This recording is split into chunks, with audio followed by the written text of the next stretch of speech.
අයිබෝන් දරුවනි අද අපි දේශපාලන විද්‍යාවේ 9 වෙනි මාතෘකාව ප්‍රජාතාන්ත්‍රික ආණ්ඩුකරණය පිළිබඳව සාකච්ඡා කරනවා. දුවේ පුතේ ඔබ දන්නවා ඔබේ විෂය නිර්දේශයේ 9 වෙනි මාතෘකාව තමයි අපි හඳුන්වන්නේ ප්‍රජාතාන්ත්‍රික ආණ්ඩුකරණය කියලා. මේ මාතෘකාව 13 ශ්‍රේණිය ඉගෙන ගන්නා දරුවෝ දන්නවා තමන්ගේ පළවෙනි වාරයට නියමිත මාතෘකාව කියලා. ඉතින් ඒ නිසා පුතේ මේක පාසල් කාලච්ඡේද ගණනාවක් දිගට යන මාතෘකාවක් නිසා අද දවසේ මම තීරණය කරා ප්‍රධාන කරුණු දෙකක් පිළිබඳව සාකච්ඡා කරන්න. එකක් තමයි ලිබරල් ප්‍රජාතන්ත්‍රවාදය. දෙවෙනි එක තමයි නියෝජන ප්‍රජාතන්ත්‍රවාදය. එහෙමනම් අද දවසේදී අපි සාකච්ඡා කරනවා ලිබරල් ප්‍රජාතන්ත්‍රවාදය සහ නියෝජන ප්‍රජාතන්ත්‍රවාදය පිළිබඳව. හොඳයි. එහෙමනම් අපි ඉස්සල්ලාම අද සාකච්ඡා කරන්න හදන්නේ ලිබරල් ප්‍රජාතන්ත්‍රවාදය පිළිබඳව. නමුත් පුතේ ලිබරල් ප්‍රජාතන්ත්‍රවාදය ගැන කතා කරන්න කලින් අපි දැනගන්න ඕනේ මොකද්ද ප්‍රජාතන්ත්‍රවාදය කියන්නේ කියලා. මොකද්ද ප්‍රජාතන්ත්‍රවාදය කියන්නේ? අපි හැමෝම දන්නවා මහජනතාව විසින් මහජනතාව සඳහා කරන පාලන ක්‍රමයක් අපි හඳුන්වනවා ප්‍රජාතන්ත්‍රවාදය කියලා. නැවත කියනවා නම් මහජනතාව විසින් මහජනතාව සඳහා කරන පාලන ක්‍රමයක් තමයි අපි හඳුන්වන්නේ පොදුවේ ප්‍රජාතන්ත්‍රවාදය කියලා. එහෙමනම් සමහර බටහිර විචාරකයෝ කියනවා ප්‍රජාතන්ත්‍රවාදයේ එකම අර්ථාන්විත අර්ථකථනය වෙන්නේ ලිබරල් ප්‍රජාතන්ත්‍රවාදය කියලා. නමුත් පුතේ මතක තියාගන්න ඕනේ ඒක වැරදි කියන එක තමයි බොහෝ අයගේ මතය වෙන්නේ. මොකද ඒකට හේතු ගොඩක් තියෙනවා. ලිබරල් ප්‍රජාතන්ත්‍රවාදය කියන්නේ ප්‍රජාතන්ත්‍රවාදයේ එක් ධාරාවක් විතරයි. මේක අපි හොඳින් තේරුම් ගන්න ඕනේ. ලිබරල් ප්‍රජාතන්ත්‍රවාදය කියන්නේ ප්‍රජාතන්ත්‍රවාදයේ තුල අන්තර්ගත වන එක් ධාරාවක් විතරයි. එහෙනම් ප්‍රජාතන්ත්‍රවාදයේ තුල පවතින වෙනත් ධාරාවන් මොනවද? දැන් එකක් හැටියට අපි දන්නවා ලිබරල් ප්‍රජාතන්ත්‍රවාදය. ඊළඟට අපි ගත්තොත් නියෝජන ප්‍රජාතන්ත්‍රවාදය. ඊළඟට සමාජ ප්‍රජාතන්ත්‍රවාදය. ඉතින් මේ වගේ ප්‍රජාතන්ත්‍රවාදයේ ධාරා ගොඩක් තියෙනවා. එහෙනම් ඒ අතර එක් ධාරාවක් විතරයි අපි ලිබරල් ප්‍රජාතන්ත්‍රවාදය කියලා හඳුනගන්නේ. හොඳයි පුතේ. දැන් එහෙමනම් අපි ඊළඟට ඔබට පේනවා ඇති මේ ලිබරල් ප්‍රජාතන්ත්‍රවාදය කියන සංකල්පේ මොන කාලෙද ආරම්භ වුනේ? අන්නේ පිළිබඳව අපේ අවධානය යොමු කරන්න ඕනේ. ලිබරල් ප්‍රජාතන්ත්‍රවාදය ආරම්භ වෙන්නේ 17 සියවස් වලදී යුරෝපය කේන්ද්‍ර කරගෙන. ලිබරල් ප්‍රජාතන්ත්‍රවාදය කියන සංකල්පේ ගොඩ නැගෙන්නේ සංකල්ප දෙකක් මුල් කරගෙන. ප්‍රධාන සංකල්ප දෙකක් මුල් කරගෙන. මොනවද? එකක් තමයි ලිබරල් කියන සංකල්පය. අනික් සංකල්පය තමයි ප්‍රජාතන්ත්‍රවාදය කියන සංකල්පය. මොන දැන් හොඳින් මතක තියාගන්න. මම දැන් දුවේ පුතේ ඔයගොල්ලන්ට පැහැදිලිව කිව්වා ලිබරල් ප්‍රජාතන්ත්‍රවාදය කියන සංකල්පේ නිර්මාණය වෙන්නේ සංකල්ප දෙකක එකතුවක. මොකද්ද සංකල්ප දෙක? එකක් තමයි ලිබරල් කියන සංකල්පය. අනිත් එක තමයි ප්‍රජාතන්ත්‍රවාදය කියන සංකල්පය. එහෙනම් මේ දෙකේ අර්ථය අපි ඉගෙන ගන්න ඕනේ. මේ දෙකේ අර්ථය. මොකද්ද ලිබරල් කියන්නේ? ලිබරල් කියන්නේ පුතේ ආණ්ඩුවේ අනවශ්‍ය පාලනයෙන් සහ මැදිහත් වීමෙන් නිදහස් වුණු පාලන ක්‍රමයක් කියන එක. ආණ්ඩුවේ අනවශ්‍ය පාලනයෙන් සහ මැදිහත් වීමෙන් නිදහස් වීම. එහෙම නැත්නම් මේක අපිට කියන්න පුළුවන් රාජ්‍යයේ අනවශ්‍ය පාලනයෙන් හා මැදිහත් වීමෙන් නිදහස් වීම කියලා. මේකේ තේරුම තමයි ලිබරල් කියලා කියන්නේ. ඊළඟ දෙවෙනි සංකල්පය තමයි ප්‍රජාතන්ත්‍රවාදය. මොකද ප්‍රජාතන්ත්‍රවාදය කියන්නේ? ප්‍රජාතන්ත්‍රවාදය කියන්නේ මහජනතාවගේ කැමැත්ත සහ මහජනතාව නියෝජනය කරන පාලන ක්‍රමයක් කියලා තමයි අපි හඳුනගන්නේ. නැවත කියනවා නම් මහජනතාවගේ කැමැත්ත සහ මහජනතාව නියෝජනය කරන පාලන ක්‍රමයක් අපි හඳුනගන්නවා ප්‍රජාතන්ත්‍රවාදය කියලා. හොඳයි දුවේ පුතේ. එහෙනම් මේ වෙනකොට අපි ලිබරල් කියන වචනයේ සහ ප්‍රජාතන්ත්‍රවාදය කියන වචනේ අර්ථය තේරුම් ගත්තා. පැහැදිලි කරගත්තා. ලිබරල් ප්‍රජාතන්ත්‍රවාදය තුල පවතින ප්‍රධානම ලක්ෂණයක් තියෙනවා. ඒ තමයි පුද්ගල නිදහස පදනම් කරගෙන ලිබරල් ප්‍රජාතන්ත්‍රවාදය නිර්මාණය වෙලා තියෙන එක.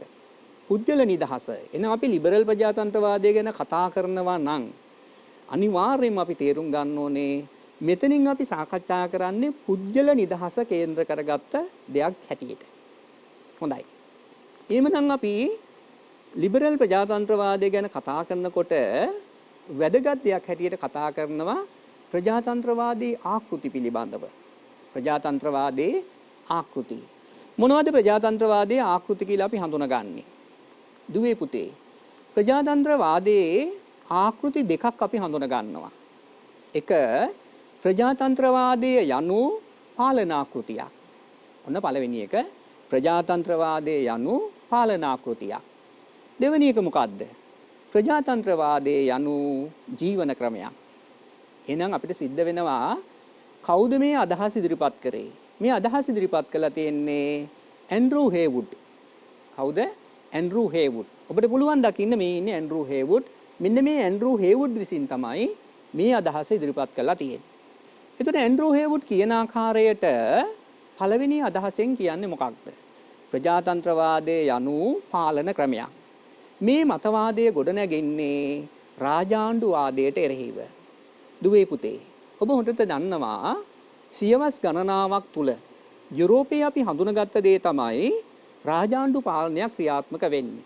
ඒක අපි යුරෝපයේ මොන රට ගත්තත් ඒ හැම රටකම අපි දකින්නේ සියවස් ගණනාවක් තිස්සේ රාජාණ්ඩු පාලනයක් සිද්ධ වෙන්නේ.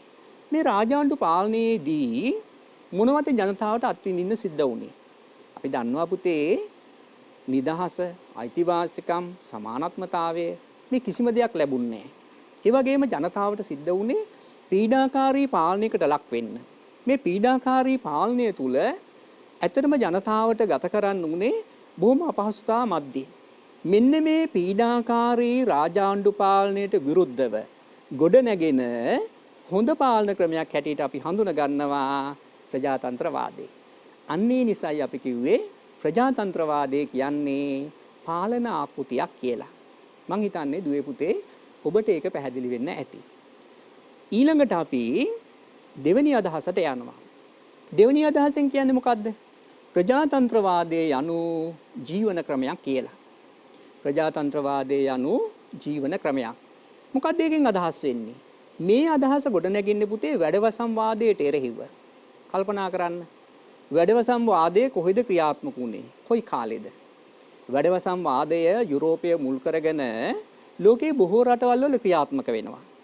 මෙතෙන්ද සිද්ධ වුණේ රදල ඉඩම් හිමියා විසින් ප්‍රවේණී දාසයා තමන්ගේ කුෂිකාර්මික කටයුතු වල යොදවා ගැනීම. මේ වැඩවසම් වාදය තුලදීත් අපි දැකපු දෙයක් තිබුණා. ඒ තමයි ප්‍රවේණී දාසයාගේ ශ්‍රමීය සූරා කෑම සිද්ධ කළා රදල ඉඩම් හිමියා විසින්.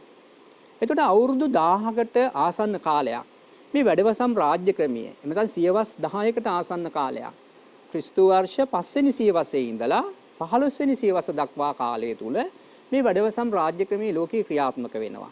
ඒ වැඩවසම් රාජ්‍ය ක්‍රමයේ තුලදී තමයි අර අපි කලින් කිව්ව ශ්‍රමීය සූරා කෑම සිද්ධ වුණේ. රදල ඉඩම් හිමියා විසින් ප්‍රවේණී දාසයාව අර විදියට ශ්‍රමීය සූරා කෑමට ලක් කරේ. මෙන්න මේ ජීවන ක්‍රමයට එරෙහිව ගොඩනැගුණු දේශපාලන මතවාදය තමයි අපි හඳුන්වන්නේ ප්‍රජාතන්ත්‍රවාදය කියන්නේ හොඳ ජීවන ක්‍රමයක් කියලා. එහෙමනම් අපිට පැහැදිලි වෙනවා මේ ප්‍රජාතන්ත්‍රවාදය තුලදී පුරවැසියන්ට නිදහස, අයිතිවාසිකම්, සමානත්මතාවය වගේ දේවල් දිනා ගන්න පුළුවන්. එහෙනම් ඔයගොල්ලන්ට වැටහෙන්න ඕනේ පුද්ගල නිදහස කේන්ද්‍ර කරගත්ත මතවාදයක් හැටියට අපිට මේ කියන ලිබරල් ප්‍රජාතන්ත්‍රවාදය හඳුන්වන්න පුළුවන්. හොඳයි පුතේ. ඊළඟට අපි කතා කරන්න හදන්නේ ප්‍රජාතන්ත්‍රවාදයේ ඓතිහාසික ගමන් මඟ පිළිබඳව. ඒ කියන්නේ ලිබරල් ප්‍රජාතන්ත්‍රවාදය කියන එක එලි දකින්නේ කොහොමද කියන කාරණේ. එක දෙයක් ඔබ තේරුම් ගන්න ඕනේ මූලික වශයෙන්. ඒ තමයි දුවේ පුතේ ලෝකයේ ඉස්සල්ලා බිහි වුණේ ලිබරල් රාජ්‍ය. ලිබරල් රාජ්‍ය බිහි වෙලා ගොඩ කාලයකට පස්සේ විශාල කාලයකට පස්සේ තමයි ප්‍රජාතන්ත්‍රවාදී රාජ්‍යයන් නිර්මාණය වෙන්නේ. ඒක ලිබරල් ප්‍රජාතන්ත්‍රවාදය කියන සංකල්පය විස්තර කරනකොට මම ඕගොල්ලන්ට යම් ආකාරයක පැහැදිලි කිරීමක් කළා. අපි තවදුරටත් ඒක සාකච්ඡා කරමු. ඉස්ලාම් පුතේ ලෝකේ රටවල් වල බිහි වෙන්නේ විවස්ථානුකූල ආණ්ඩු. මේ විවස්ථානුකූල ආණ්ඩු වල අන්තර්ගත වුණේ ලිබරල් ලක්ෂණ. ලිබරල් ලක්ෂණ හඳුන්වා දීලා යම් කාලයක් ගත වුණාට පස්සේ තමයි එක් එක් රටවල් වල ප්‍රජාතන්ත්‍රවාදී ආණ්ඩු බිහි වෙන්න පටන් ගන්නේ. ඒ නිසා ලිබරල් වාදයේ බිහි වෙලා ප්‍රජාතන්ත්‍රවාදී පාලන ක්‍රම ඇති වුණාට පස්සේ ලිබරල් ප්‍රජාතන්ත්‍රවාදය නිර්මාණය වීම දකින්න ලැබෙනවා. හොඳයි. එහෙමනම් පුතේ අපි ඊළඟට ලිබරල් ප්‍රජාතන්ත්‍රවාදයේ තුල අන්තර්ගත වෙන ප්‍රධාන ලක්ෂණයක් ගැන කතා කරනවා. ලිබරල් ප්‍රජාතන්ත්‍රවාදයේ ඉගෙන ගන්න දරුවෝ මේ ගැන දැඩි අවධානයෙන් ඉන්න ඕනේ. ඒ මොකද්ද? ලිබරල් ප්‍රජාතන්ත්‍රවාදයේ කියන එක පුතේ ජනතා කැමැත්ත මත පදනම් වෙලා තියෙන්නේ. මේක ඉතා වැදගත් කාරණයක්. ලිබරල් ප්‍රජාතන්ත්‍රවාදයේ ගොඩනැගිලා තියෙන්නේ කොහොමද? ජනතා කැමැත්ත මත පදනම් වීම. ඒකෙන් අදහස් කරන්නේ මොකක්ද? ඒකෙන් අදහස් කරන්නේ එක් ඡන්දයක්, එක් වටිනාකමක් කියන පදනම මත ලිබරල් ප්‍රජාතන්ත්‍රවාදය ගොඩනැගී තිබීම. නැවත කියනවා නම් මේ ලිබරල් ප්‍රජාතන්ත්‍රවාදය ගොඩනැගිලා තියෙන්නේ එක් ඡන්දයක්, එක් වටිනාකමක් කියන පදනම මත. එහෙනම් මම කියන්න උත්සාහ කරන්නේ මොකක්ද? මම කියන්න උත්සාහ කරන්නේ පුතේ ලිබරල් ප්‍රජාතන්ත්‍රවාදයේ සාර්ථකව ක්‍රියාත්මක වෙන්න නම් සර්වජන ඡන්ද බලය තියෙන්න ඕනේ. සර්වජන ඡන්ද බලය පවතිනකොට තමයි ලිබරල් ප්‍රජාතන්ත්‍රවාදය සාර්ථක වෙන්නේ. දැන් මම ඉස්සෙල්ලත් ඔයගොල්ලන්ට පැහැදිලි කළානේ කලින් කරුණේදී. මම හිතන්නේ ඔබට කිව්වා මේ ලිබරල් ප්‍රජාතන්ත්‍රික රාජ්‍ය බිහි වෙන්නේ ඉස්සෙල්ලා ලිබරල් ආණ්ඩු බිහි වුණාට පස්සේ. ලිබරල් ආණ්ඩු බිහි වෙලා මුල් කාලෙදී ප්‍රජාතන්ත්‍රවාදී ආණ්ඩු බවට ඒවා පරිවර්තනය වුණේ නෑ. ඒ කියන්නේ මුල් කාලෙදී සීමිත ඡන්ද බලය ලැබුණා. සීමිත ඡන්ද බලය තුලින් ව්‍යවස්ථාදායකෙක් නියෝජ්‍යවපත් වුණා. පස්සේ කාලෙදී තමයි සර්වජන ඡන්ද බලය ලැබෙන්නේ.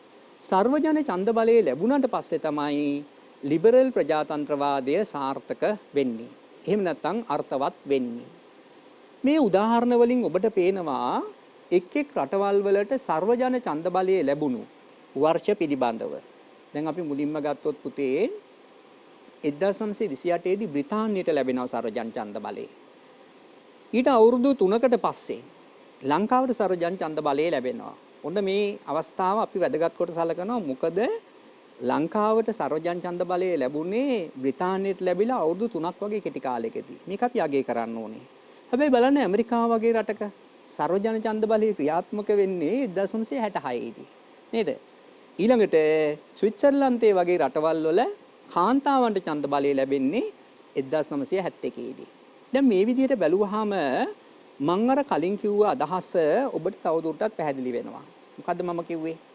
මම කිව්වේ මුලින් බිහි වුණේ ලිබරල් රාජ්‍ය. එහෙම නැත්නම් ලිබරල් වාදයේ තමයි මුලින් බිහි වෙන්නේ. ඊට පස්සේ තමයි නියෝජිත ප්‍රජාතන්ත්‍රවාදය බිහි වෙන්නේ. හොඳයි. දැන් එතකොට කල්පනා කරන්න ලිබරල් ප්‍රජාතන්ත්‍රවාදය ගැන කතා කරනකොට වැදගත්ම කාරණේ හැටියට අපි සලකන්න ඕනේ නම් මොකද්ද? මහජන කැමැත්ත මත පදනම් වීම. එතෙන්දී වැදගත් වෙන්නේ මොකද්ද? සර්වජන ඡන්ද බලය. හොඳයි. ඊළඟට අපි කතා කරනවා තවත් වැදගත් කාරණයක්.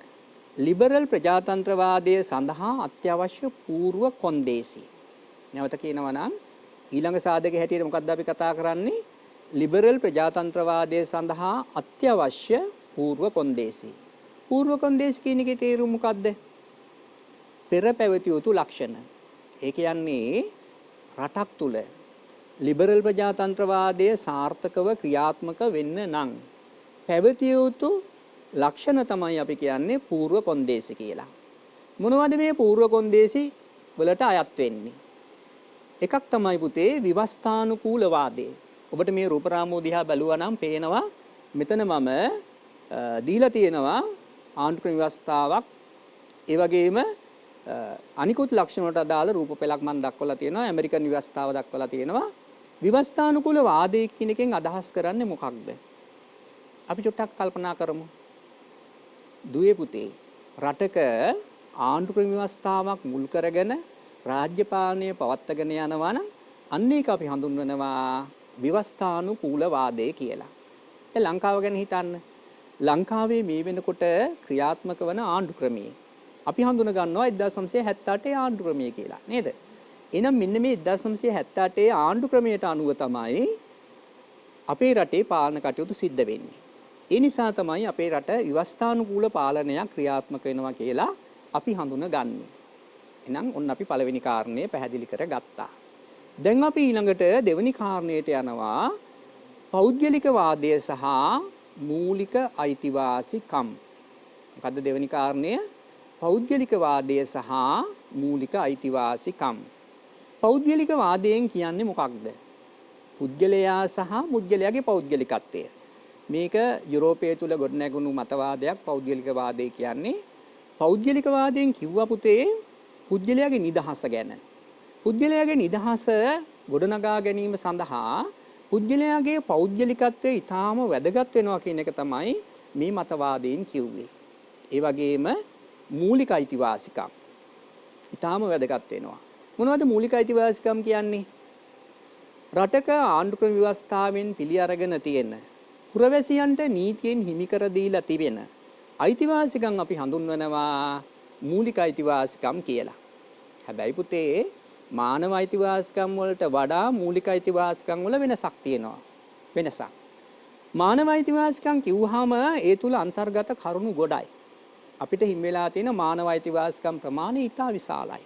හැබැයි මූලික අයිතිවාසිකම් කියන්නේ මානව අයිතිවාසිකම් අතරින් පුද්ගලයාට ඉතා අත්‍යවශ්‍ය පුද්ගලයාගේ පෞරුෂත්වය වර්ධනය කර ගැනීමට අත්‍යවශ්‍ය වෙන සීමිත අයිතිවාසිකම් ප්‍රමාණයක්. මේවා ඇතැම් මේවා රටකින් රටකට වෙනස් වෙන්න පුළුවන්. නමුත් අපේ රටේ 78 ව්‍යවස්ථාවේ 3 වෙනි පරිච්ඡේදයේ 10 සිට 17 දක්වා වගන්ති තුලින් තමයි මූලික අයිතිවාසිකම් පිළිබඳව අදහස් දක්වලා තියෙන්නේ. එහෙමනම් මෙතෙන්දි මම මූලික අයිතිවාසිකම් ගැන වැඩි පැහැදිලි කිරීමක් කරන්න යන්නේ නැහැ. මූලික අයිතිවාසිකම් අත්‍යවශ්‍ය වෙනවා ලිබරල් ප්‍රජාතන්ත්‍රවාදයේ සාර්ථක වෙන්න. ඊළඟ කාරණේ හැටියට අපි කතා කරනවා දේශපාලන සහ ආර්ථික තරඟය. පුතේ ලිබරල් ප්‍රජාතන්ත්‍රවාදයේ සඳහා අත්‍යවශ්‍ය පූර්ව කොන්දේසියක් හැටියට අපි හඳුනා ගන්නවා දේශපාලන තරඟය සහ ආර්ථිකය. තරඟකාරී දේශපාලන ක්‍රමයක්, ඒ වගේම තරඟකාරී ආර්ථික ක්‍රමයක් රටක් තුල ස්ථාපිත වෙන්න ඕනේ. එතකොට තමයි ලිබරල් ප්‍රජාතන්ත්‍රවාදය සාර්ථක වෙන්නේ. ඊළඟට නිදහස් මැතිවරණ. නිදහස් මැතිවරණ කියන්නේ මොනවද? වංචා දූෂණ වලින් තොරව සාධාරණව පවත්වන මැතිවරණ. අපි හඳුනා ගන්නවා නිදහස් හා සාධාරණ මැතිවරණ කියලා. ඊළඟ සාධකය. මොකද්ද පූර්ව කොන්දේසි හැටියට ගන්නෙ? ඒ තමයි නිදහස් වෙළඳපළ. මේක අපි හඳුන්වනවා විවෘත වෙළඳපළ කියලා. එහෙම නැත්නම් රාජ්‍ය නිර්බාධවාදය. මේක අත්‍යවශ්‍ය ලක්ෂණයක් හැටියට අපි හඳුනා ගන්නවා. ඒ වගේම ස්වාධීන අධිකරණයක් තියෙන්න ඕනේ. ලිබරල් ප්‍රජාතන්ත්‍රවාදයේ සාර්ථක වීමට නම් ස්වාධීන අධිකරණයක් තියෙන්න ඕනේ. ස්වාධීන අධිකරණයක් කියන්නේ බාහිර බලපෑම් වලින් තොරව ක්‍රියාත්මක වන අධිකරණ පද්ධතියක් තියෙන්න ඕනේ. අන්න එතකොට ලිබරල් ප්‍රජාතන්ත්‍රවාදය සාර්ථක වෙනවා. ඒ වගේම මම තව එක සාධකයක් කතා කරනවා පූර්ව කොන්දේසියක් හැටියට. ඒ තමයි සංවර්ණ තුලන මූල ධර්මය. මොකද්ද පුතේ සංවර්ණ තුලන මූල ධර්මය කියන්නේ? සංවර්ණ තුලන මූල ධර්මය කියන්නේ බලය විසින් බලය මර්ධනය කිරීම. පුතේ ඇමරිකන් ආණ්ඩුක්‍රම ව්‍යවස්ථාව ගැන ඔබ අවධානය යොමු කරොත් ඇමරිකන් ආණ්ඩුක්‍රමයේ ප්‍රධාන ලක්ෂණයක් තමයි සංවර්ණ තුල මූල ධර්මය. ඒ කියන්නේ රටක ආණ්ඩුක්‍රම ව්‍යවස්ථාව තුලින් ව්‍යවස්ථාදායක විධායක අධිකරණ ලෙස බලතල බෙදලා තියෙනකොට එක් ආයතනයක් හරි Tamanට හිමි බලතල ඉක්මවා කටයුතු කරනවා නම් අන්න අනික් ආයතන දෙක මැදිහත් වෙලා ඒ ආයතනය පාලනය කරනවා. උදාහරණයක් හැටියට අපි ගත්තොත් එහෙම ඇමරිකාවම ගමුකෝ. ඇමරිකාවේ ජනාධිපතිවරයා Tamanට හිමි බලතල ඉක්මවා කටයුතු කරනවා නම් ඇමරිකාවේ ව්‍යවස්ථාදායකයේ සහ අධිකරණයේ මැදිහත් වෙලා ජනාධිපතිගේ ඒ කටයුත්ත පාලනය කරනවා. මෙන්න මේ தત્ත්වය තමයි අපි හඳුන්වන්නේ සංවරණ තුලන මූලධර්මය කියලා. එහෙමනම් සංවරණ තුලන මූලධර්මයේ ක්‍රියාත්මක වීමත් අවශ්‍ය වෙනවා ලිබරල් ප්‍රජාතන්ත්‍රවාදය සාර්ථක වෙන්න. ඒ නිසා ලිබරල් ප්‍රජාතන්ත්‍රවාදයේ පූර්ව කොන්දේසියක් හැටියට අපි ඒක හඳුනා ගන්නවා. හොඳයි. ඊළඟට අපි කතා කරන්නේ ලිබරල් ප්‍රජාතන්ත්‍රවාදයේ තුල පැවතිය යුතු තවත් අත්‍යවශ්‍ය ලක්ෂණයක්. මොකක්ද ඒ තමයි ආණ්ඩුවේ බලය සංවරණය වීම. මොකද්ද? ආණ්ඩුවේ බලය සංවරණය වීම. දුවේ පුතේ. මොකද්ද ආණ්ඩුවේ බලය සංවරණය වෙනවා කියන එකේ අර්ථය? සීමා කිරීම. ආණ්ඩුවේ බලය සීමා වෙන්න ඕනේ. එහෙම නැත්නම් අනිසි බලයක් ආණ්ඩුව වටා ඒකරාශී වෙන එක වළක්වන්න ඕනේ. ඒක තමයි අපි කියන්නේ ආණ්ඩුවේ බලය සංවරණය වෙනවා කියලා.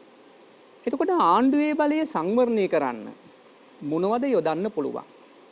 ලිබරල් ප්‍රජාතන්ත්‍රවාදයේදී ආණ්ඩුවේ බලය සංවරණය වීම සඳහා යොදා ගන්න උපක්‍රම ගණනාවක් තියෙනවා. මෙන්න මේ උපක්‍රම පිළිබඳවත් අපි කතා කරන්න ඕනේ. අපි කෙටියෙන් සාකච්ඡා කරන්න ඕනේ. මම මෙතනදී වැදගත් කරුණු කීපයක් කතා කරනවා.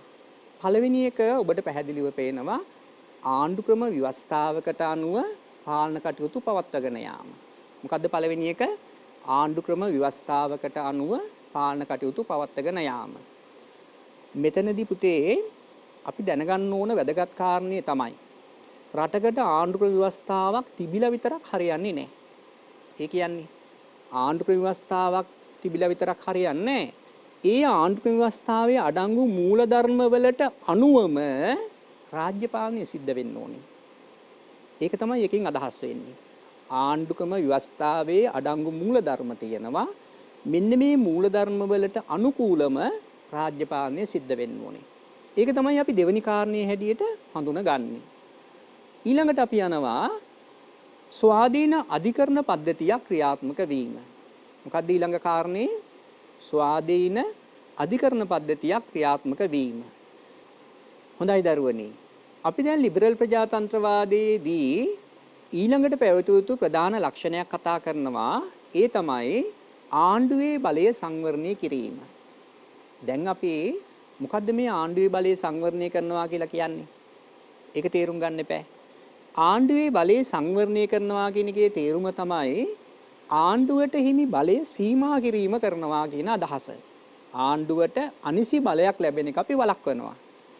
ඒක අපිට තවත් විදිහකින් කියනවා නම් පුතේ සීමිත ආණ්ඩුව කියලා හඳුන්වන්නත් පුළුවන්. ඔයගොල්ලන් මේ දේශපාලන සංකල්ප යටතේදී ඉදිරියේදී මේ සීමිත ආණ්ඩුව කියන සංකල්ප ඉගෙන ගන්නවා. එතෙක් අපිට කියන්න පුළුවන් ආණ්ඩුවේ බලය සීමා කිරීම. එහෙම නැත්නම් පාලනයකට යටත්ව විධායකයට ව්‍යවස්ථාදායකයට බලතල ලබා දීම, අධිකරණයට බලතල ලබා දීම අපි කියනවා ආණ්ඩුවේ බලය සංවරණය කිරීම කියලා. ඒ යටතේ අපි යොදා ගන්න පළවෙනි කාරණය තමයි පුතේ ආණ්ඩු ක්‍රම ව්‍යවස්ථාවකට අනුව පාලන කටයුතු පවත්වාගෙන යාම. මොකද්ද මේකේ අර්ථය? ආණ්ඩු ක්‍රම ව්‍යවස්ථාවකට අනුව පාලන කටයුතු පවත්වාගෙන යනවා කියන්නේ ආණ්ඩු ක්‍රම ව්‍යවස්ථාවක් ඇති කරලා ඒකේ මූලධර්ම වලට අනුවම රාජ්‍ය පාලනය පවත්වාගෙන යනවා. ඒ කියන්නේ ආණ්ඩු ක්‍රම ව්‍යවස්ථාවේ අඩංගු නීති රීති උල්ලංඝනය කරන්නේ නැතුව පාලන කටයුතු පවත්වාගෙන යනවා. ඒ තමයි පළවෙනි කාරණේ. ඊළඟට අපි යනවා දෙවෙනි කාරණේ හැටියට ස්වාධීන අධිකරණ පද්ධතියක් ක්‍රියාත්මක වීම. එහෙනම් ආණ්ඩුවේ බලය සංවරණය කරන්න, ආණ්ඩුවේ බලය සීමා කරන්න රටවල් වල යොදලා තියෙන ඊළඟ විධිවිධානය තමයි ස්වාධීන අධිකරණ පද්ධතියක් ක්‍රියාත්මක වීම. දුවේ පුතේ මොකද්ද මේ ස්වාධීන අධිකරණයක් කියන්නේ? බාහිර බලපෑම් වලින් තොරව ක්‍රියාත්මක වන අධිකරණ පද්ධතියක්. බාහිර බලපෑම් කියන්නේ ව්‍යවස්ථාදායකයේ සහ විධායකයේ බලපෑමෙන් නිදහස් වුණ අධිකරණයක් අපි කියනවා ස්වාධීන අධිකරණය කියලා. හොඳයි. තුන්වෙනි සාධකයේ හැටියට මම කතා කරන්නේ අයිතිවාසිකම් ප්‍රකාශන ක්‍රියාත්මක වීම. ඔබ අහලා ඇති එක්සත් ජාතීන්ගේ සංවිධානය 1948 දී මානව අයිතිවාසිකම් පිළිබඳ විශ්ව ප්‍රකාශනයක් හඳුන්වලා දුන්නා. මේ විශ්ව ප්‍රකාශනය තුල වගන්ති 30ක් ඇතුළත් වුණා. මේ වගන්ති වලින් හඳුන්වලා දුන්නේ පුරවැසියන්ට හිමි විය යුතු අයිතිවාසිකම්. මෙන්න මේ අයිතිවාසිකම් ප්‍රකාශනයේ අඩංගු ලක්ෂණ අද ප්‍රජාතන්ත්‍රවාදී රාජ්‍යයන් එහෙම නැත්නම් ලිබරල් ප්‍රජාතන්ත්‍රවාදී රාජ්‍යයන් තමන්ගේ රටේ ආණ්ඩුවේ බලය සංවර්ධනය කරන්න යොදා ගන්නවා. ඉතින් මේ වගේ විවිධ අයිතිවාසිකම් ප්‍රකාශන ක්‍රියාත්මක වෙනවා නම් අන්න ආණ්ඩුවේ බලය සංවර්ධනය කරන්න පුළුවන්. ඊළඟ සාධකයේ තමයි පුතේ සංවර්ණ තුලන ක්‍රමය ක්‍රියාත්මක වීම. දැන් සංවර්ණ තුලන මූලධර්මය මම කලින් ඔබට පැහැදිලි කළා. මීට පෙර මාතෘකාවේදී සංවර්ණ තුලන මූලධර්මය පැහැදිලි කළා. ඒකේ දල අදහස මොකද්ද මම කිව්වේ? ඒකේ කිව්වේ බලය විසින් බලය මර්ධනය කරනවා. බලය විසින් බලය මර්ධනය කරනවා. ඒ කියන්නේ එක් ආයතනයක් හරි Tamanට හිමි බලතල ඉක්මවා කටයුතු කරනවා නම් අනික් ආයතන දෙක මැදිහත් වෙලා ඒක පාලනය කරනවා. මෙන්න මේ ලක්ෂණය අපි ඇමරිකන් ව්‍යවස්ථාව තුල දකිනවා. ඊළඟ ලක්ෂණය තමයි නිදහස් ජනමාධ්‍ය ක්‍රියාත්මක වීම. මොකක්ද ඊළඟ ලක්ෂණය? නිදහස් ජනමාධ්‍ය ක්‍රියාත්මක වීම. නිදහස් ජනමාධ්‍ය කියන එකෙන් අදහස් වෙන්නේ බාහිර බලපෑම් වලට නතු වෙන්නේ නැතුව ස්වාධීනව සහ අපක්ෂපාතීව ක්‍රියාත්මක වන ජනසන්නිවේදන මාධ්‍යයන් ක්‍රියාත්මක වෙන්න ඕනේ. එතකොට මේ ජනසන්නිවේදන මාධ්‍යයන් ආණ්ඩුවේ අවශ්‍යතාවලට හරි එහෙම නැත්නම් ඒ මාධ්‍ය ආයතනයේ හිමිකරුවාගේ අවශ්‍යතාවලට හරි එකඟව කටයුතු කරලා හරියන්නේ නැහැ. එහෙමනම් ස්වාධීන වෙන්න ඕනේ, අපක්ෂපාතී වෙන්න ඕනේ. ඒක තමයි අපි ඒකෙන් කියන්න උත්සාහ කළේ. හොඳයි.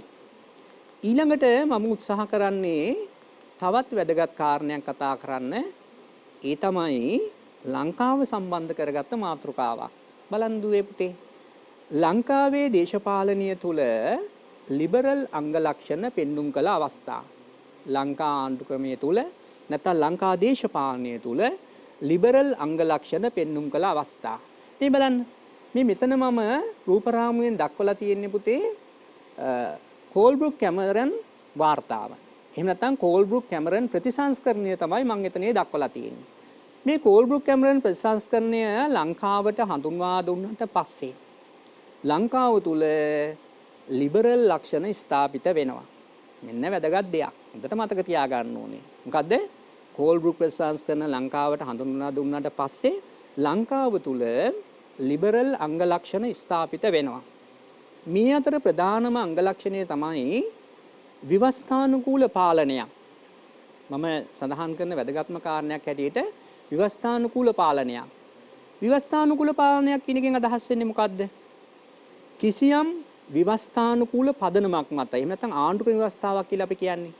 හැබැයි ඔබ වැරදි අවබෝධයක් ගන්න එපා පුතේ. කෝල්බ්‍රුක් ප්‍රතිසංස්කරණය කියන්නේ ආණ්ඩුක්‍රම ව්‍යවස්ථාවක් නෙවෙයි. ඒක ආණ්ඩුක්‍රම ප්‍රතිසංස්කරණයක්. මේ ආණ්ඩුක්‍රම ප්‍රතිසංස්කරණය මගින් අපේ රට කිසියම් ව්‍යවස්ථානුකූල පාලනයක් සඳහා අවශ්‍ය කරන පදනමක් ඇති කළා. ඒක තමයි පළවෙනි ලිබරල් ලක්ෂණය හැටියට මම දකින්නේ. නමුත් මම මේ රූපරාමු තුල දක්වලා තියෙන පළවෙනි කාරණේ තමයි නීතියේ ආධිපත්‍ය ක්‍රියාත්මක වීම. එහෙමනම් ඔන්න කෝල්බ්‍රුක් කැමරන් ප්‍රතිසංස්කරණය ලංකාවට හඳුන්වා දුන්නාට පස්සේ අපේ රටේ ස්ථාපිත වෙනවා නීතියේ ආධිපත්‍ය. ඒ කියන්නේ නීතියට අනුකූලවම රාජ්‍ය පාලනය පවත්වාගෙන යන්න උත්සාහ කළා තියෙනවා.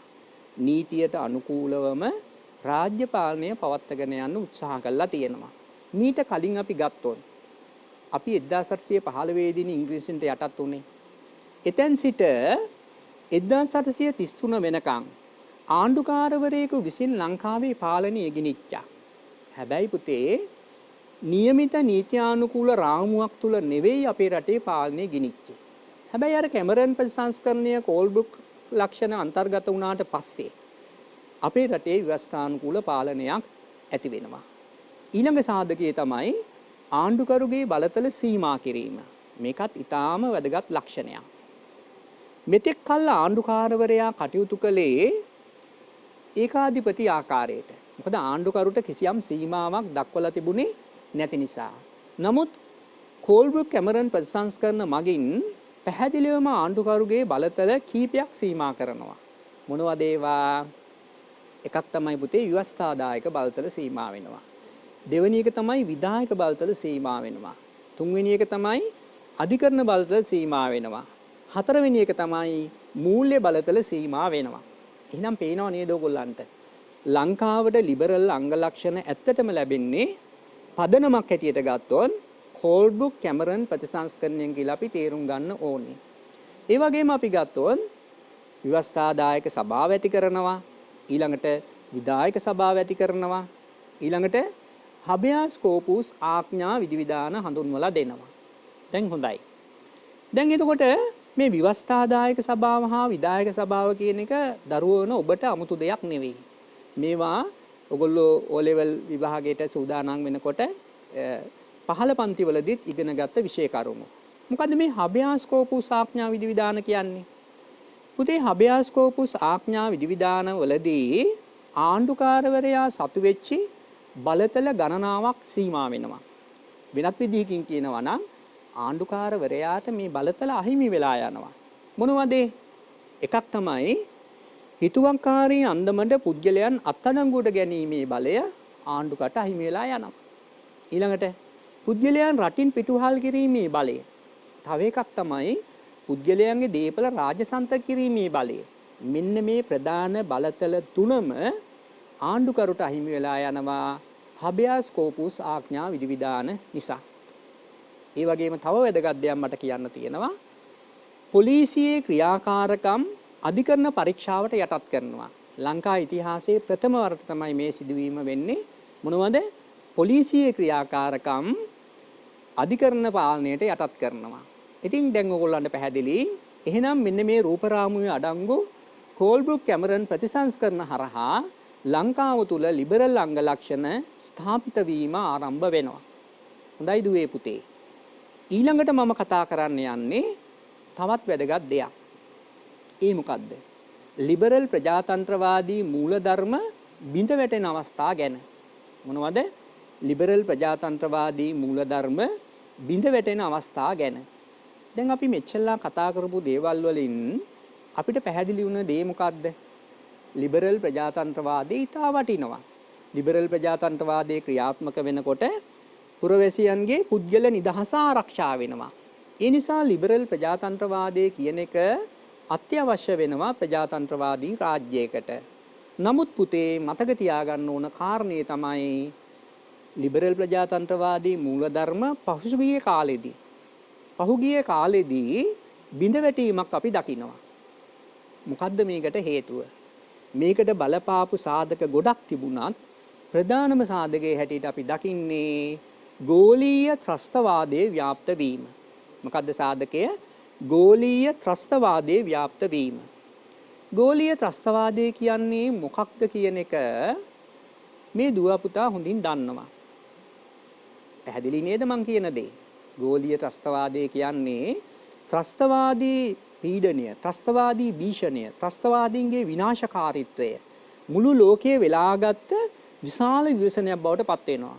දැන් ඔබ දන්නවා ISIS ත්‍රස්තවාදීන්, අල් කයිඩා ත්‍රස්තවාදීන්, මේ ත්‍රස්තවාදී කණ්ඩායම් පහුගිය කාලය තුලදී ලෝකයේ විවිධ රටවල් වලට විවිධාකාරයේ විනාශයන් කළා. මෙන්න මේ తත්වය තමයි අපි හඳුන්වන්නේ ගෝලීය ත්‍රස්තවාදය කියලා. මේ ගෝලීය ත්‍රස්තවාදය නිසා ලෝකයේ බොහෝ රටවල් වලට රටේ ජාතික ආරක්ෂාව ගැන හිතන්න වුණා. ඔන්න පුතේ ආපු ගැටලුව. මේක තමයි වැදගත් කාරණේ. මොකක්ද? රටේ ජාතික ආරක්ෂාව ගැන හිතන්න වුණා මේ බොහෝ රාජ්‍යයන් වලට. ඒ නිසා ලිබරල් අංග ලක්ෂණ වලට වඩා රටේ ජාතික ආරක්ෂාව ගැන හිතන්න පුරුදු වුණා මේ රටවල්. අන්නේ නිසා තමයි පුතේ ලිබරල් අංග ලක්ෂණ සමහර දේවල් සීමා කරන්න මේ රටවල් පෙළඹුණේ. එහෙනම් මොනවද කරේ? එකක් තමයි හදිසි නීතිය පනවනවා. අර රටේ ආරක්ෂාව, ජාතික ආරක්ෂාව ගැන හිතලා හදිසි නීතිය පනවනවා. ඒ නිසා සිවිල් නීතිය යටතේ සාමාන්‍ය ජනතාවට ලැබුණු ඇතැම් වරප්‍රසාද සීමා කරන්න වෙනවා. ඒ වගේම පුරවැසියන්ට ලැබුණු මූලික අයිතිවාසිකම් සීමා කරන්න වෙනවා. ඉතින් මෙන්න මේ නිසා තමයි ලිබරල් වාදය බිඳ වැටෙන්නේ. ඒක ලිබරල් වාදයට එල්ල වෙච්ච චෝදනාවක් හැටියට අපි හඳුන ගන්නවා. හොඳයි පුතේ. එහෙමනම් මේ වෙනකොට අපි ලිබරල් ප්‍රජාතන්ත්‍රවාදය පිළිබඳව වැදගත් කරුණු ගොඩක් කතා කළා. එහෙම නේද? දැන් අපි තවදුරටත් ලිබරල් ප්‍රජාතන්ත්‍රවාදය පිළිබඳව සාකච්ඡා කරනවා. එතනදී අපි කතා කරන්න හදන්නේ ලිබරල් ප්‍රජාතන්ත්‍රවාදයට එල්ලවන චෝදනා පිළිබඳව. ප්‍රධාන චෝදනා තුනක් තියෙනවා. හොඳට මතක තියාගන්න දුවේ පුතේ. ලිබරල් ප්‍රජාතන්ත්‍රවාදයට එල්ලවන ප්‍රධාන චෝදනා තුනක් තියෙනවා. පළවෙනි එක මොකද්ද? ආර්ථික විෂමතා ඇති වෙනවා. ලිබරල් ප්‍රජාතන්ත්‍රවාදයේ රටක් තුල ක්‍රියාත්මක වෙනකොට ආර්ථික විෂමතා ඇති වෙනවා. ඊළඟ එක තමයි සමාජ විෂමතා ඇති වෙනවා. තව එකක් තමයි දුගීභාවය ඇති වෙනවා. එහෙනම් ඔන්න අපි ඉගෙන ගත්ත ප්‍රධාන සාධක තුනක්. මොනවද? ලිබරල් ප්‍රජාතන්ත්‍රවාදය නිසා ආර්ථික විෂමතා, සමාජ විෂමතා, ඒ වගේම දුගීභාවය ඇති වෙනවා. මේක පැහැදිලිවම ලිබරල් ප්‍රජාතන්ත්‍රවාදයේ ක්‍රියාත්මක වන රටක් තුල අපි හඳුනගන්න ප්‍රධාන චෝදනා හැටියට සඳහන් කරන්න ඕනේ. ඒ වගේම දුවේ පුතේ ලිබරල් ප්‍රජාතන්ත්‍රවාදයට දැන් චෝදනා එල්ල වුණානේ. මොනවද? අර කිව්ව ආර්ථික ඊළඟට සමාජ විෂමතා ඒ වගේම දුගීභාවය ඇති වුණා කියලා. දැන් එතකොට මේවට විසඳුම් නැද්ද? කෙනෙකුට ප්‍රශ්න කරන්න පුළුවන්. ලිබරල් ප්‍රජාතන්ත්‍රවාදයේ චෝදනා එල්ල වෙනවා. ලිබරල් ප්‍රජාතන්ත්‍රවාදයේ හොඳයි කියනවා. හැබැයි මේවට විසඳුම් නැද්ද? කෙනෙකුට ප්‍රශ්න කරන්න පුළුවන්. එහෙම නේද දුවේ පුතේ? ඔව්. ඒවට විසඳුම් තියෙනවා. 1950 දශකයෙන් පස්සේ එහෙම නැත්නම් දෙවෙනි ලෝක යුද්ධයෙන් පස්සේ මේවට විසඳුම් ඉදිරිපත් කරනවා ලිබරල් වාදීන් විසින්ම. ඒ කියන්නේ පුතේ නව සංකල්පයක් හඳුන්වලා දෙනවා. ඒ තමයි සුබ සාධන රාජ්‍ය සංකල්පය. එහෙම නැත්නම් මේක අපි හඳුන්වනවා වෙල්ෆෙයාර් ස්ටේට් කියලා. සුබ සාධන රාජ්‍ය සංකල්පයෙන් කෙරුණේ මොකක්ද? සුබ සාධන රාජ්‍ය සංකල්පයෙන් පුතේ ප්‍රධාන වශයෙන්ම කිව්වේ ජනතාවගේ සුබ සාධනය ඇති කිරීම සඳහා ආණ්ඩුව එහෙම නැත්නම් රාජ්‍ය අපකැප වෙලා කටයුතු කළ යුතුයි කියන කාරණේ. නැවත කියනවා නම් සුබ සාධන රාජ්‍ය සංකල්පයෙන් බලාපොරොත්තු වුණේ ජනතාවගේ සුබ සාධනය ඇති කිරීම සඳහා රාජ්‍ය අපකැප විය යුතුයි. එහෙම නැත්නම් ආණ්ඩුව මැදිහත් වෙලා ජනතාවට සුබ සාධන ඇති කළ යුතුයි කියන අදහස තමයි මේකෙන් කියවුනේ. ඒ නිසා සුබ සාධන රාජ්‍ය සංකල්පයේ යටතේ ප්‍රධාන කරුණු ගණනාවක් ඉටු කිරීම බලාපොරොත්තු වෙනවා.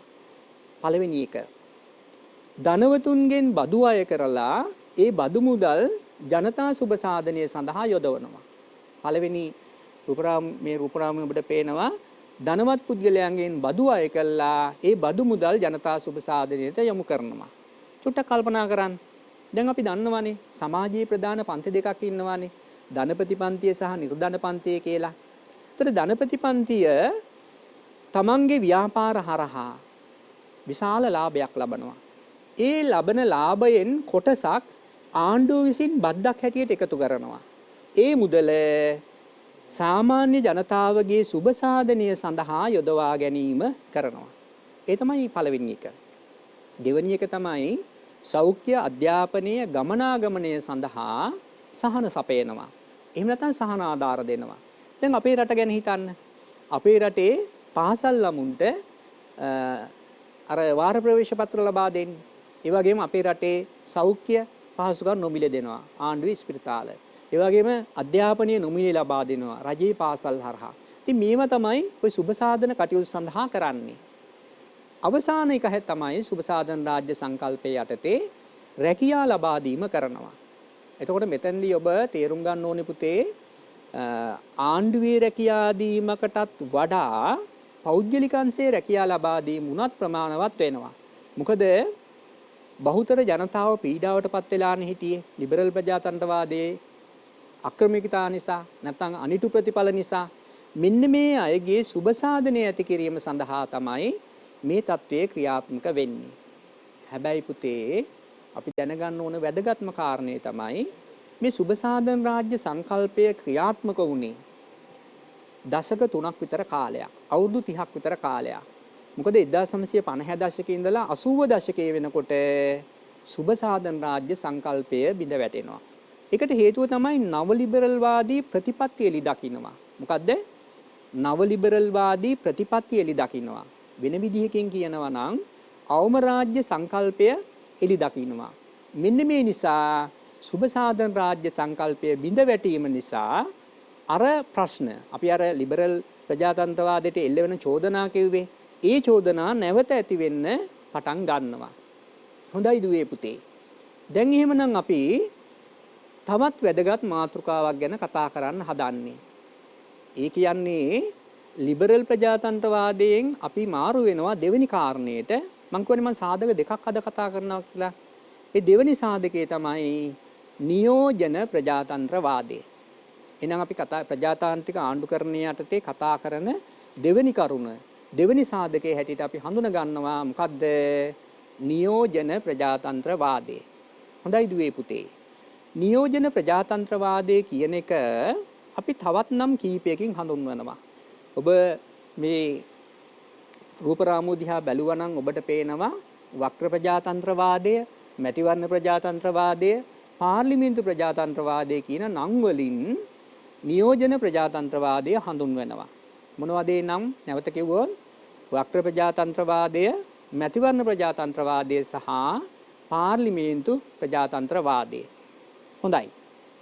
නියෝජන ප්‍රජාතන්ත්‍රවාදය සාකච්ඡා කරන්න කලින් මම ඍජු ප්‍රජාතන්ත්‍රවාදය ගැන කතා කරනවා. ඒ වගේම ඒකට හේතුව කියනවා. මොකද්ද පුතේ හේතුව? ඍජු ප්‍රජාතන්ත්‍රවාදයට විකල්පයක් හැටියට තමයි නියෝජන ප්‍රජාතන්ත්‍රවාදය ඉදිරිපත් වුණේ. ඒ නිසා නියෝජන ප්‍රජාතන්ත්‍රවාදය ගැන කතා කරන්න පෙර අපිට සිද්ධ වෙනවා ඍජු ප්‍රජාතන්ත්‍රවාදය පිළිබඳව කතා කරන්න. මොකද්ද පුතේ ඍජු ප්‍රජාතන්ත්‍රවාදය කියන එකේ තේරුම? ඍජු ප්‍රජාතන්ත්‍රවාදය කොහෙද ක්‍රියාත්මක වුණේ? ඇයි ඍජු ප්‍රජාතන්ත්‍රවාදය ඇති වුණේ? ඇයි ඍජු ප්‍රජාතන්ත්‍රවාදය බිඳ වැටුනේ? ඉතින් මේ වගේ කරුණු අපිට සාකච්ඡා කරන්න වෙනවා කෙටියෙන්. පුතේ ඍජු ප්‍රජාතන්ත්‍රවාදය ක්‍රිස්තු පූර්ව 4 වන සියවසේදී ග්‍රීක පෞර රාජ්‍ය ක්‍රමය තුල තමයි ස්ථාපිත වෙන්නේ. කොහෙද? ක්‍රිස්තු පූර්ව 4 වන සියවසේදී ග්‍රීක පෞර රාජ්‍ය ක්‍රමය තුල තමයි ඍජු ප්‍රජාතන්ත්‍රවාදය ස්ථාපිත වුණේ. ඍජු ප්‍රජාතන්ත්‍රවාදයේ විශේෂත්වය මොකක්ද? සියලු පුරවැසියෝ පුරවැසි සභාව කියන ආයතනයට එක් රැස් වෙලා පාලන කරුණු සාකච්ඡා කළා බහුතර ඡන්දයෙන් තමන්ගේ ඡන්දයෙන් පාලන තීන්දුව ගත්තා. එහෙමනම් දැන් ඔයගොල්ලෝ කල්පනා කරනවා ඇති කොහොමද මේ සියලු ජනතාව එකට එකතු වුණේ? කොහොමද ඒ අය පාලන කරුණු සාකච්ඡා කළේ? කොහොමද ඒගොල්ලෝ අවසාන වශයෙන් තීන්දුව ගත්තේ කියන ප්‍රශ්නේ ඔබට එන්න පුළුවන්. ඒකට විසඳුම් ඔබ දන්නවා. ග්‍රීක පෞර රාජ්‍ය ක්‍රමයේ තුල පෞර රාජ්‍ය තිබුණා 100 ගණනක් විතර 200කට අඩු සංඛ්‍යාවක්. මේ රාජ්‍ය පුතේ එක අතකින් ගත්තාම භූමිය අතින් ඉතා කුඩායි. ඒ වගේම වාසය කරපු ජන සංඛ්‍යාව ගත්තාම ඉතාම සීමිතයි. ඇරිස්ටෝටල් කියන ආකාරයට පෞර රාජ්‍යයක් තුළ වාසය කරලා තියෙන්නේ 10000ක් වගේ පිරිසක්. ඒ වගේම ප්ලේටෝ කියන ආකාරයට 5000ක් වගේ පිරිසක් තමයි පෞර රාජ්‍යයක් තුළ වාසය කරේ.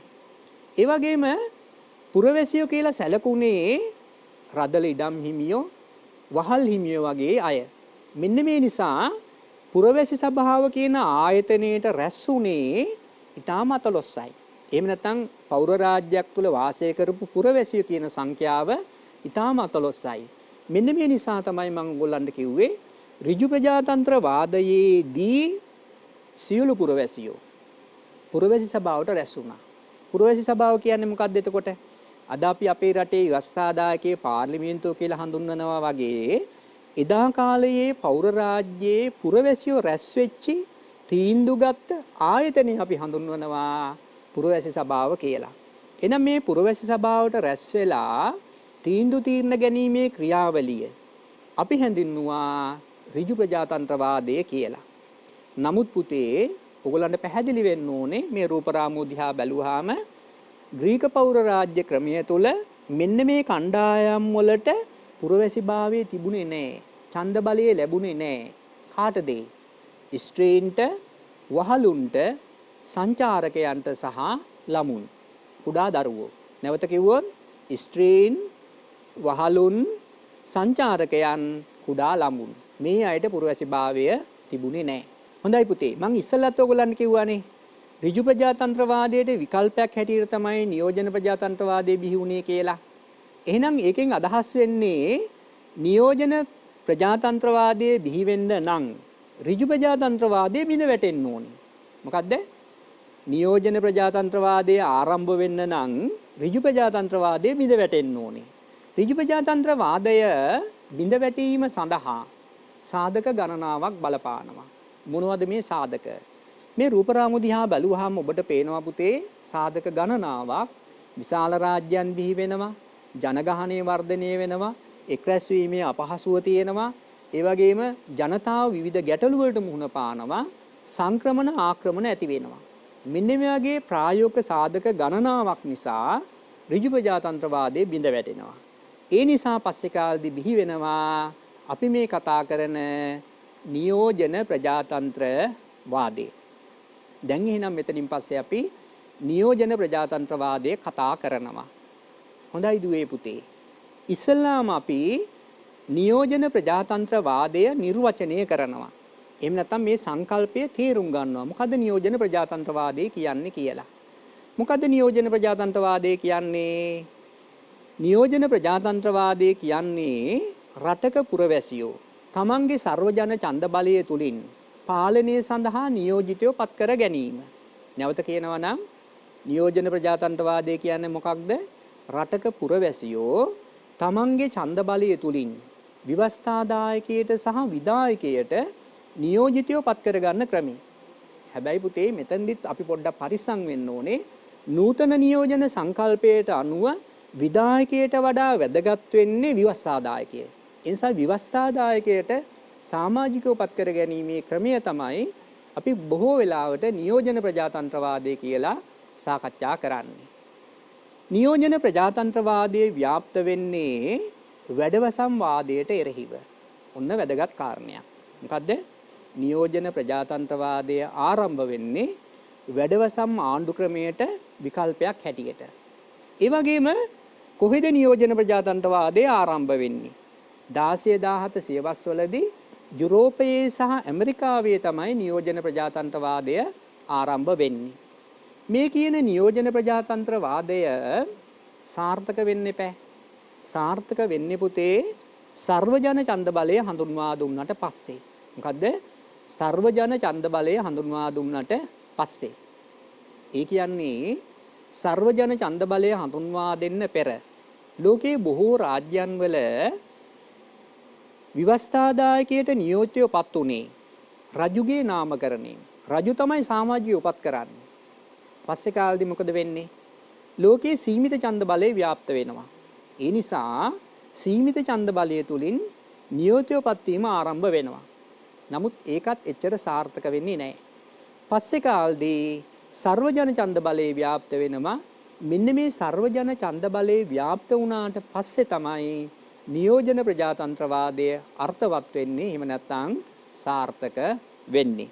දරුවනේ අපි ඊළඟට කතා කරනවා නූතන නියෝජන ප්‍රජාතන්ත්‍රවාදයේ තුල දක්නට ලැබෙන ඍජු ප්‍රජාතන්ත්‍රවාදී උපක්‍රම පිළිබඳව. දැන් මෙතෙන්දී හොඳට තේරුම් ගන්න මම මේ කියන කාරණේ. අපි මේ කතා කරන්න හදන්නේ ග්‍රීක පෞර රාජ්‍ය ක්‍රමය තුල පැවතුණු ඇතැම් ඍජු ප්‍රජාතන්ත්‍රවාදී ලක්ෂණ නූතන රාජ්‍යයන් තුලත් දැකිය හැකි කියන කාරණේ පෙන්눔 කරන්න. මොකද්ද?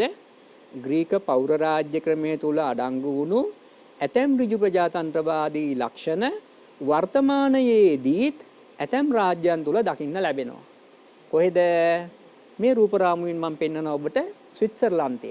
ප්‍රධාන වශයෙන් අපි ගන්නෙ කොහෙද? ස්විට්සර්ලන්තය කියන රාජ්‍යය.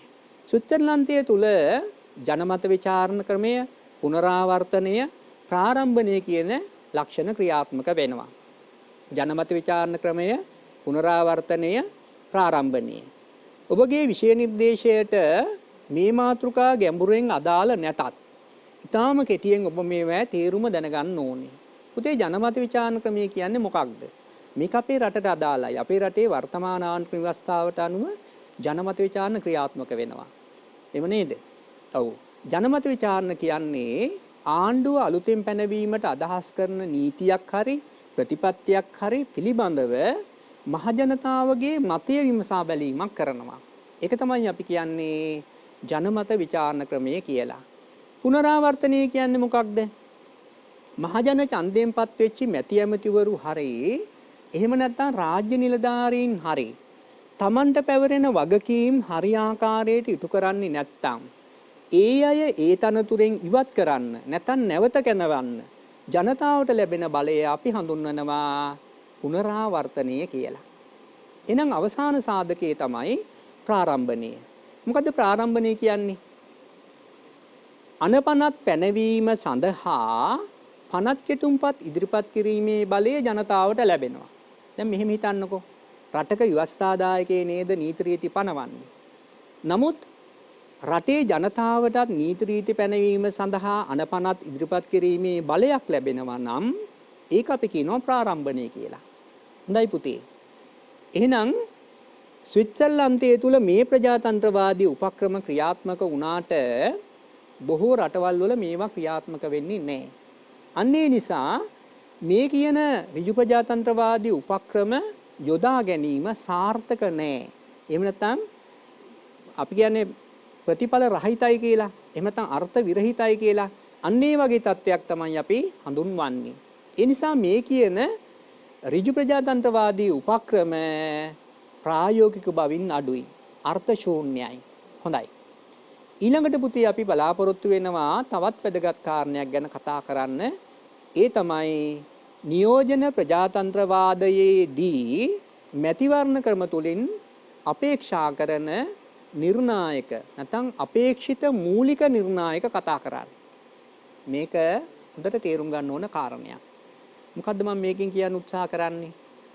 අපි දන්නවා අද ලෝකයේ වැඩිම රටවල් ප්‍රමාණයක් තුල ක්‍රියාත්මක වෙන්නේ නියෝජන ප්‍රජාතන්ත්‍රවාදය. එහෙම නේද? මේ නියෝජන ප්‍රජාතන්ත්‍රවාදයේදී මැතිවරණ මගින් තමයි නියෝජිතයෝ පත් කරගන්නේ. මැතිවරණ ක්‍රියාවලිය හරහා තමයි නියෝජිතයෝ පත් කරගන්නේ. ඒ නිසා මේක අපි හඳුන්වනවා මැතිවරණ ප්‍රජාතන්ත්‍රවාදය කියලා. මොකද්ද දුවේ පුතේ? මැතිවරණ ප්‍රජාතන්ත්‍රවාදය කියලා. මේ මැතිවරණ ප්‍රජාතන්ත්‍රවාදයේදී මූලික නිර්ණායක කීපයක් බලාපොරොත්තු වෙනවා. ඒ මැතිවරණ ක්‍රමයේ මගින් අපේක්ෂා කරන මැතිවරණ ක්‍රමයේ සාර්ථක වීම සඳහා පැවතිය යුතු අත්‍යවශ්‍ය අංග. ඒ ලක්ෂණ පළවෙනි එක තමයි අර්ථවත්භාවය කියන්නේ. පළවෙනි ලක්ෂණය හැටියට මම හඳුන ගන්නවා මොකක්ද? අර්ථවත්භාවය. අර්ථවත්භාවය කියන එකේ තේරුම මොකක්ද කියලා අපි කල්පනා කරොත් මොකක්ද ඒකේ අදහස? ඡන්දයෙන් පත්වන සමාජිකයන්ට නීත්‍යානුකූලව පාලන බලය පවත්වාගෙන යා හැකියි. ඒක තමයි ඒකේ තේරුම. ඡන්දයෙන් පත්වන සමාජිකයන්ට නීත්‍යානුකූලව ආණ්ඩු බලය ලැබීම. දෙවනි සාධකය මොකක්ද? තරඟකාරීත්වය. තරඟකාරීත්වය කියන එකෙන් අදහස් වෙන්නේ තනතුරු වල සැබෑ තරඟයක් තියෙන්න ඕනේ. දැන් අපි දන්නවා මේ තනතුරුපත් වෙන්නේ කොහොමද? මහජන ඡන්දයෙන්නේ. එහෙනම් මේ මහජන ඡන්දයෙන් පත්වන තනතුරු අතර තරඟකාරීත්වයක් තියෙන්න ඕනේ කියන එක තමයි ඒ කාරණෙන් කියවෙන්නේ. ඊළඟට අපි ගත්තොත් එහෙම නිදහස. ඊළඟ නිර්ණායකය මොකක්ද? නිදහස. මොකද්ද නිදහස කියන්නේ? ඡන්දදායකයාට ඡන්දය ප්‍රකාශ කිරීමේ නිදහස ලැබෙන්න ඕනේ. එහෙම නැති වුණොත් ඒක අර්ථ ශූන්‍ය වෙනවා. ඊළඟ කාරණේ තමයි ඊළඟ නිර්ණායක හැටියට මම ගන්නේ රහස්‍යභාවය. මොකද්ද රහස්‍යභාවය කියන්නේ? ඡන්දදායකයාට ඡන්දය ප්‍රකාශ කිරීමේ රහස්‍යභාවය තියෙන්න ඕනේ. අපි කියන්නේ අපි ඡන්ද දුන්නේ කාටද කියලා කාටවත් කියන්න ඕනේ නැහනේ. කවුරුවත් දැනගන්න ඕනෙත් නැහැ. අන්නේ විදිහට ඉන්න හැකියාව ජනතාවට තියෙන්න ඕනේ. ඡන්දදායකයාට. ඒක අපි කියනවා ඡන්දයේ රහස්‍යභාවය ආරක්ෂා වෙනවා කියලා. ඊළඟ එක තමයි සාධාරණත්වයේ තියෙන්න ඕනේ. ඔන්න පුතේ මැතිවරණ ප්‍රජාතන්ත්‍රවාදයේ සාර්ථක වෙන්න නම් සාධාරණත්වයේ තියෙන්න ඕනේ. මොකද සාධාරණත්වය කියන්නේ? සාධාරණත්වය කියන්නේ මැතිවරණ දූෂණ වංචා අකමැතිතා වලින් තොර වෙන්න ඕනේ. මැතිවරණ පැවැත්වීමේදී ඡන්ද ගණන් කරනකොට ඒ වගේම ප්‍රතිඵල නිකුත් කරනකොට මේ වගේ අවස්ථාවලදී දූෂණ අකමැතිතා වලින් තොර වෙන්න ඕනේ. එතකොට තමයි අපි කියන්නේ සාධාරණ මැතිවරණයක් පැවැත්වුණා කියලා. පැහැදිලිද ඔබට? අවසාන කාරණේ හැටියට මම කතා කරනවා සමානාත්මතාවය. මොකද්ද සමානාත්මතාවය කියන්නේ? එක් පුද්ගලයෙකුට එක් ඡන්දයක්. එක් පුද්ගලයෙකුට එක් ඡන්දයක්. මෙන්න මේ සංකල්පය ක්‍රියාත්මක වෙන්න ඕනේ. ඒ කියන්නේ දැන් මැතිවරණවලදී මට ඡන්ද බලයේ තියෙනවා වගේම ලියාපදිංචි ඡන්දදායකයෝ තව දහස් ගණන් ඉන්න පුළුවන්, ලක්ෂ ගණන් ඉන්න පුළුවන්. ඒ හැමෝටම එක් ඡන්දයක් එක් වටිනාකමක් කියන මූලධර්මයේ ක්‍රියාත්මක වෙනවා. හැමෝගෙම ඡන්දේ වටිනාකම සමාන වෙනවා. ඉතින් මෙන්න මේ නිර්ණායක ටික ක්‍රියාත්මක වීම අවශ්‍ය වෙනවා නියෝජන ප්‍රජාතන්ත්‍ර වාදයේදී.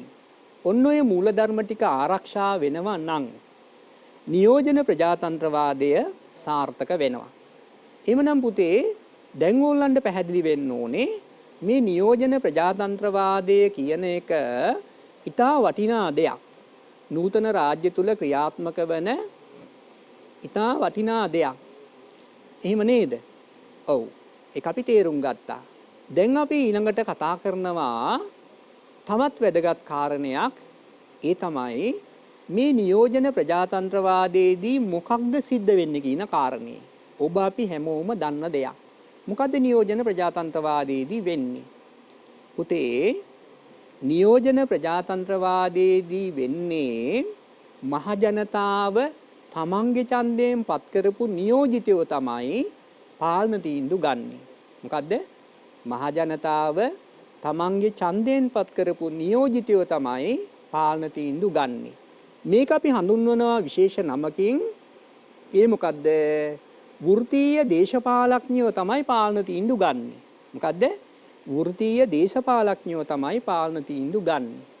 දැන් එතකොට ඔබ කල්පනා කරන්න. ඍජු ප්‍රජාතන්ත්‍රවාදයේදී සියලු පුරවැසියෝ තමයි පුරවැසි සභාවට ඇවිල්ලා පාලන කරුණු සාකච්ඡා කරලා තමන්ගේ ඡන්දයෙන් පාලන තීන්දුව ගත්තේ. හැබැයි මෙතනදී අපි නියෝජිතයෝ පත් කරනවා. නියෝජිතයෝ අපි වෙනුවෙන් තීන්දුව ගන්නවා. දැන් මොකද්ද වෙන්නේ? අපිට අවශ්‍ය තීරණයමද ඒගොල්ලෝ ගන්නෙ? අපි බලාපොරොත්තු වෙන තීරණයමද පාලකයෝ ගන්නෙ? නෑ. අපි වෙනුවෙන් තීන්දුව ගන්නේ පාලකයෝ. එහෙමනම් ඇත්තටම මහජන පරමාධිපත්‍ය බලය කියන එක මෙතනදී අර්ථවත් වෙනවද? මෙතනදී අර්ථවත් වෙන්නේ නැහැ. ඒ නිසා අද වෙනකොට අපි තීරණය කරන්න ඕනේ මහජන පරමාධිපත්‍යයේ අවම ස්වરૂපයක් තමයි නියෝජන ප්‍රජාතන්ත්‍රවාදයේදී දකින්න ලැබෙන්නේ. එහෙමනම් අද දවසේදී අපේ පාඩම අපි අවසන් කරනවා. නැවත දවසකදී හමු වීමේ බලාපොරොත්තුවෙන් අපි සමුගන්නවා. ආයුබෝවන් දරුවනේ.